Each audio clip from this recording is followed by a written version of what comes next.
7 मई की सुबह यानी कि 6 मई की रात को इस बार 9 कैंप, जिनमें से कुछ पीओके में, कुछ पाकिस्तान के पंजाब में, भारत की सीमा में रह के मारा है। 25 में आपको मारने के लिए अपने घर के अंदर से मार देंगे हम आपको। ऊपर से टीवी चैनल्स प्राइवेट हैं, यहाँ भी है वहाँ भी है। वीडियो गेम के दृश्य हैं, वही दृश्य बड़े करके दिखा रहे हैं कि देखो कैसे मिसाइलें जा रही हैं। वीडियो गेम के क्लिप्स कहीं चला दिए ऐसा बता रहे हैं कुछ लोग। उनके झंडे पे चंद्रमा है, हमारा चंद्रमा पे झंडा है, तो ये अंतर ध्यान रखना ना। हमें हम उनके लेवल पे जाके झगड़ा करेंगे तो कैसे आगे बढ़ेंगे भाई। हम अमन चाहते हैं मगर जुल्म के खिलाफ गर जंग लाजमी है तो फिर जंग ही सही। मुझे इस पूरे मामले में लगता है कि एक गलती हुई बड़ी भयंकर।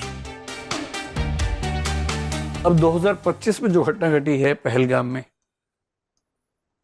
उसमें इन्होंने 26 सिविलियंस को मारा है।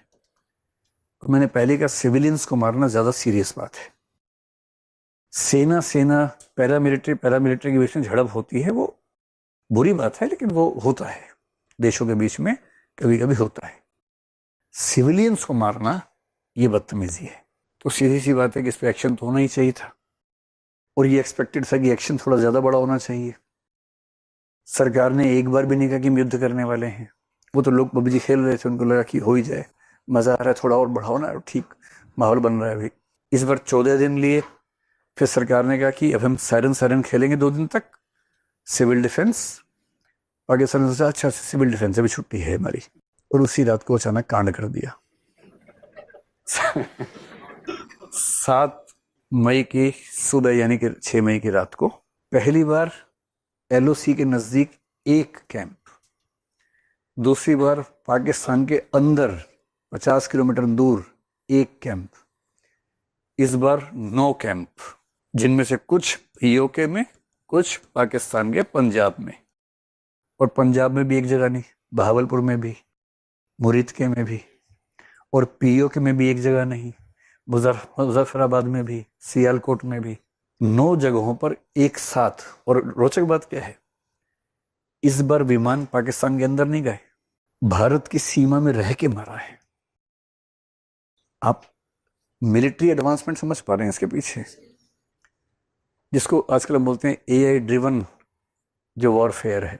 मिसाइल्स हम छोड़ रहे हैं यहां से जो 50, 80, 100 किलोमीटर दूर जाके मार रही हैं, एक बड़े इलाके के बीच में ठीक उसी घर पे मार रही हैं जहां हमें मारना है। और इसके लिए हमें भारत की सीमा से बाहर निकलने की जरूरत भी नहीं पड़ रही। इसको कहते हैं अपनी मिलिट्री की डिफेंस टेक को प्रदर्शित करना, कि हम कितने प्रिसाइज अटैक कर सकते हैं। आपको मारने के लिए हमें अपनी सीमा से बाहर नहीं निकलना है। अब वो 2019 की बात थी, अब 25 चल रहा है। 25 में आपको मारने के लिए अपने घर के अंदर से मार देंगे हम आपको, बहुत दूर नहीं जाना है। और एकदम एग्जैक्ट उस लोकेशन पे अटैक। सरकार का कहना है कि 100 से ऊपर आतंकवादी मरे हैं। मैं तो चाहता हूं कि आतंकवादी कोई भी ना बचे, जितने भी मरे।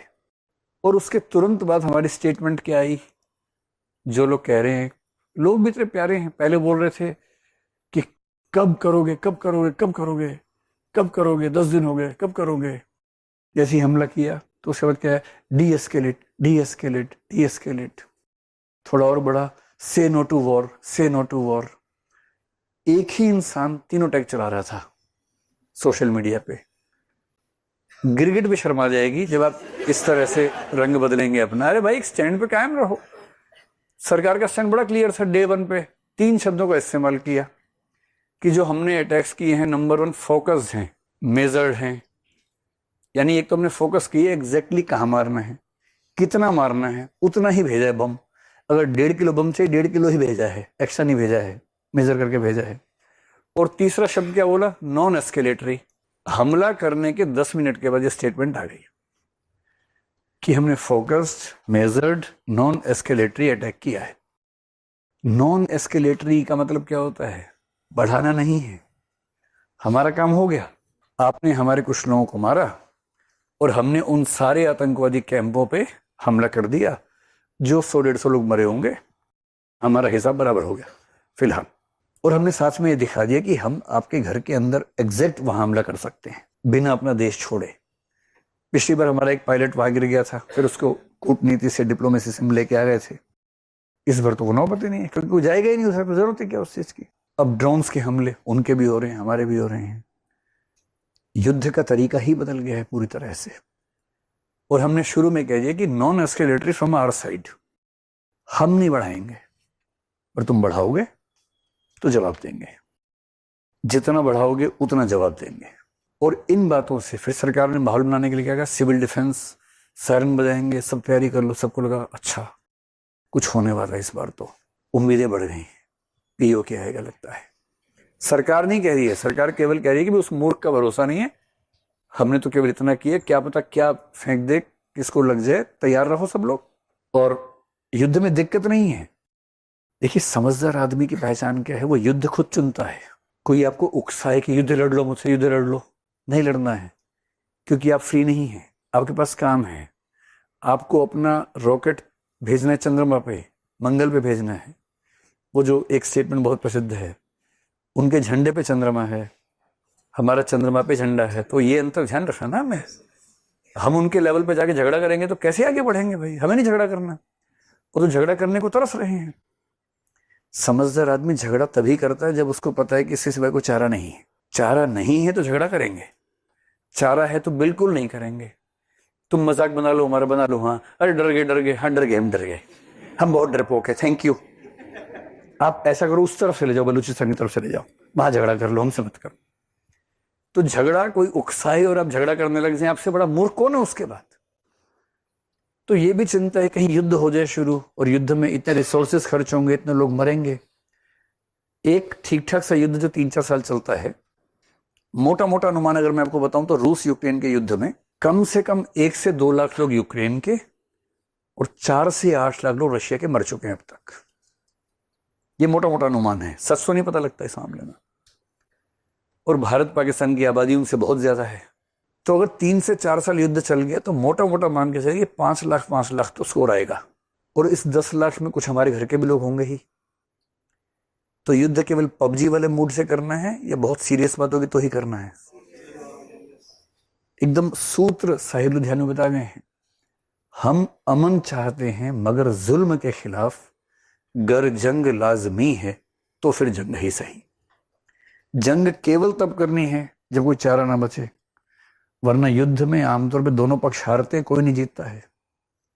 युद्ध कौन जीता, कोई नहीं जीता, ये भी हारे वो भी हारे। ये 5 लाख लोग हारे, ये 4 लाख लोग हारे, और कह रहे कि जीत गए। हमारा कम नुकसान हुआ तो हम जीत गए। अरे इसे युद्ध केवल तब करना है जब कोई चारा ना बचे, और करना है तो फिर टूट के करना है। फिर ये नहीं कि फुलझड़ी चढ़ा के आ गए, फिर निपटा के आना है। और जब तक निपटाने का मूड ना बने युद्ध नहीं करना है। मीडिया की बातें सुन के लोगों ने एज्यूम कर लिया कि इस बार तो पीओके आके रहेगा, और सब इस मूड में है कि बस मोदी जी इस बार रुकना नहीं है। पर मोदी जी मन में सोच रहे हैं, भाई तुम 1971 से तुलना कर रहे हो जब 7 से 8 महीने की तैयारी थी, और हमें कह रहे हो कि 14 दिनों में काम निपटा दें। वाह, युद्ध ऐसे होते हैं। 14 डेज के टाइम में युद्ध शुरू हो गया।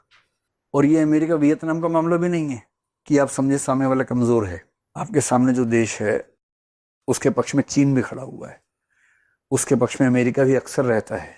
यूएसएसआर अभी आपके पक्ष में उस तरह से नहीं है, 25 साल की संधि खत्म हो चुकी है। 1969 में यूएसएसआर चीन पे न्यूक्लियर अटैक करने वाला था, 69 में। इतनी नाराजगी थी दोनों देशों में। और 2014 से यूएसएसआर और रशिया और चाइना, इनके बीच में स्ट्रेटेजिक टॉक्स और फ्रेंडशिप हो चुकी है। आज की दुनिया में 2 ताकत नहीं है, बाइपोलर नहीं है, मल्टीपोलर वर्ल्ड है। चीन अलग ताकत है, रशिया अलग ताकत है, अमेरिका अलग ताकत है, यूरोप में है, इजराइल एक ताकत है, भारत एक ताकत है। सबके सबके साथ संबंध अलग अलग है। पाकिस्तान के पास एक इक्का क्या है उसका, मैं मुस्लिम देश हूं, सारे मुस्लिम देश मेरे साथ होने चाहिए। बेशक ना हो, कम से कम एक बात कहने को तो है ही उसके पास। अमेरिका उसका साथ आमतौर पर देता है, इस बार भी हमने देखा दिया ही है। चाइना एकदम साथ में खड़ा हुआ है। रशिया और यूक्रेन के युद्ध में हमने रशिया का खुल के सपोर्ट नहीं किया, हमने बैलेंस बनाया। तो इस बार उसने बैलेंस बना लिया।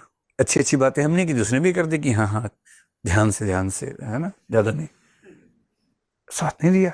इजराइल ठीक ठाक साथ दे रहा है, पर उसकी उतनी जरूरत नहीं है, कितना वहां से क्या होगा। और यदि आप सोचते हैं कि पाकिस्तान छोटा सा देश है, हम मार देंगे, खाली कर देंगे, बर्बाद करके आ जाएंगे, दरअसल आप ये कह रहे हैं कि हम पाकिस्तान के साथ साथ चीन को भी और जरूरत पड़ी अमेरिका को मार देंगे।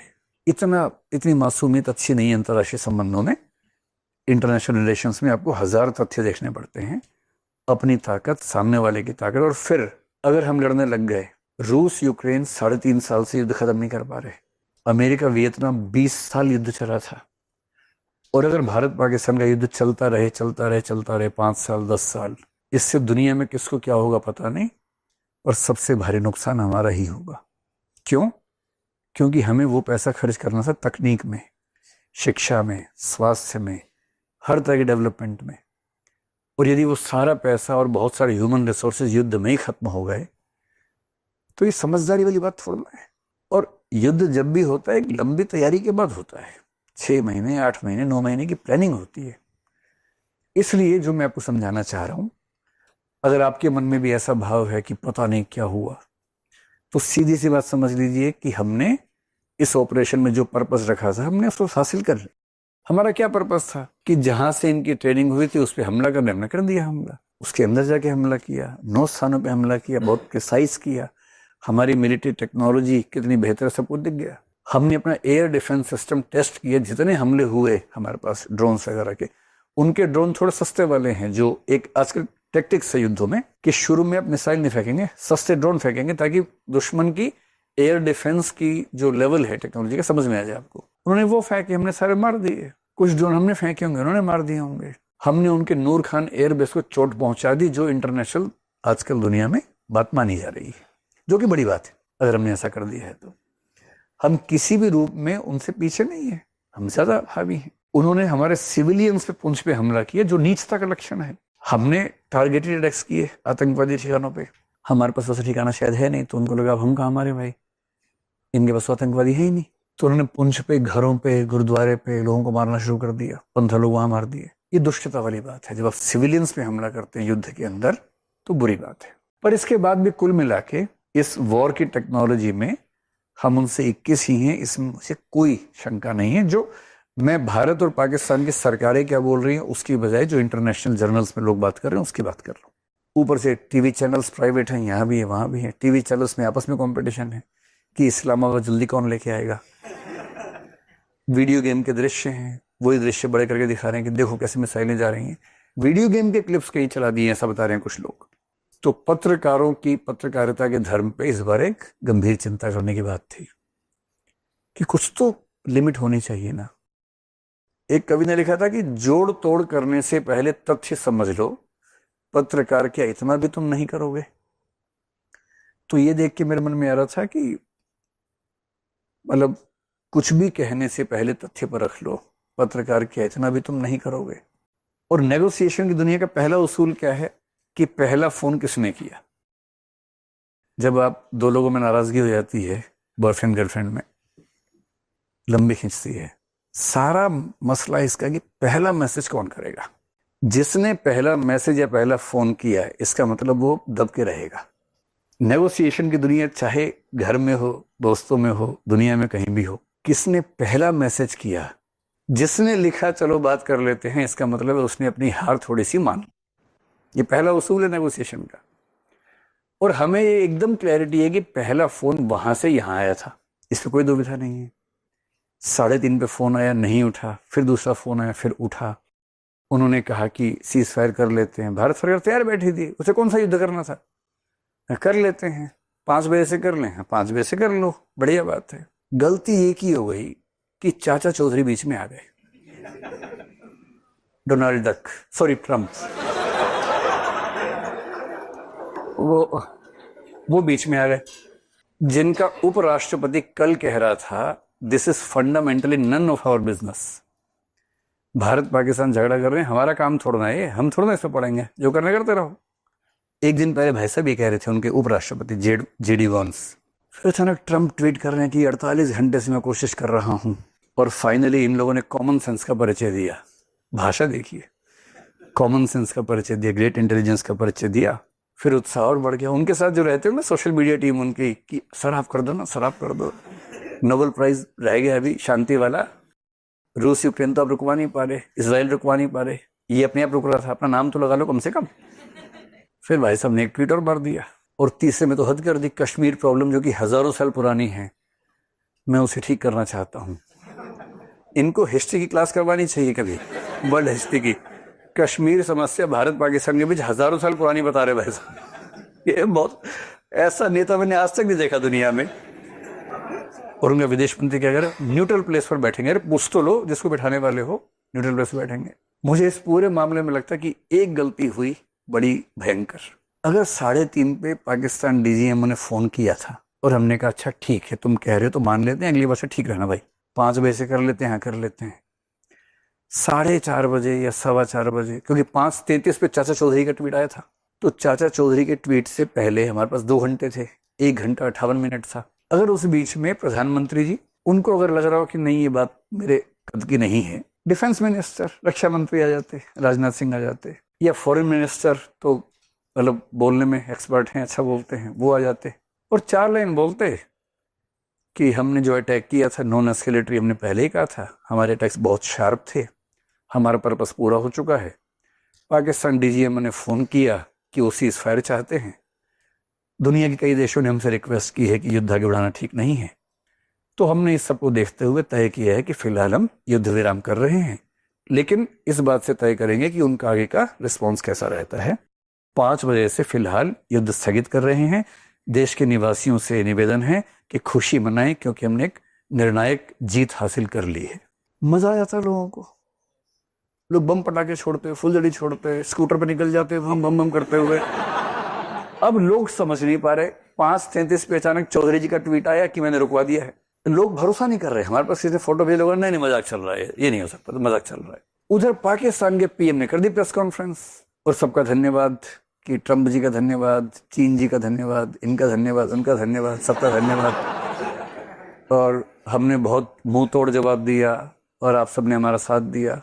पाकिस्तान के लोग मस्त हैं एकदम, पता कुछ नहीं जनता को क्या हुआ है, बस उनके पीएम ने सामने के बोल दिया कि हम जीत गए हैं। लोगों ने कहा अच्छा जीत गए हैं, जीते गए होंगे, और बम पटाखे छोड़ने शुरू कर दिए। तो ये है कि नैरेटिव वाले वॉर में शायद हम थोड़ा सा कमजोर रहे। इसलिए कल को अगर आप आईएएस बने और आपके रक्षा मंत्री या सूचना मंत्री रहते हुए युद्ध हो, तो नैरेटिव के युद्ध में अगली बार थोड़ा और मजबूत रहना है। और जनता को खुश होने का मौका मिलना चाहिए ना भाई। जब आप हर मामले में 21 थे, 1 घंटा देरी करने की वजह से फिर आप डीजीएमओ से करवा रहे हैं प्रेस कॉन्फ्रेंस। उस समय तो प्रेस कॉन्फ्रेंस होनी चाहिए किसी टॉप लीडर के माध्यम से, जिस पे जनता भरोसा करती है। इतना सा चेंज होता तो मेरा ख्याल है कि मामला बहुत बेहतर होता। मैं तो खैर अभी भी खुश हूँ, मुझे उन झूठी खुशियों से बहुत उम्मीद नहीं होती। आप भी यूपीएससी के लिए पढ़ते हैं, आप भी इन बातों को समझते हैं, लेकिन आम आदमी को चाहिए होता है इमोशनल सेटिस्फेक्शन कि हमारे पीएम ने या रक्षा मंत्री या विदेश मंत्री ने सामने आके कहा कि हम जीत गए हैं, तो हम जीत गए हैं। और पीओ के तो देशों का इतिहास कुछ दिनों का थोड़ा ना होता है। जैसे हमारा इतिहास 70-80 साल का होता है, देशों का हजारों सालों का होता है। 1971 में एक मौका आया था, कभी और भी आएगा, जब आएगा ले लेंगे। तब तक बलूचिस्तान वैसे घोषणा कर ही चुका है कुछ दिन पहले। चल रहा है, सबके अपने अपने युद्ध हैं, वो भी लड़ेंगे, हम भी लड़ेंगे।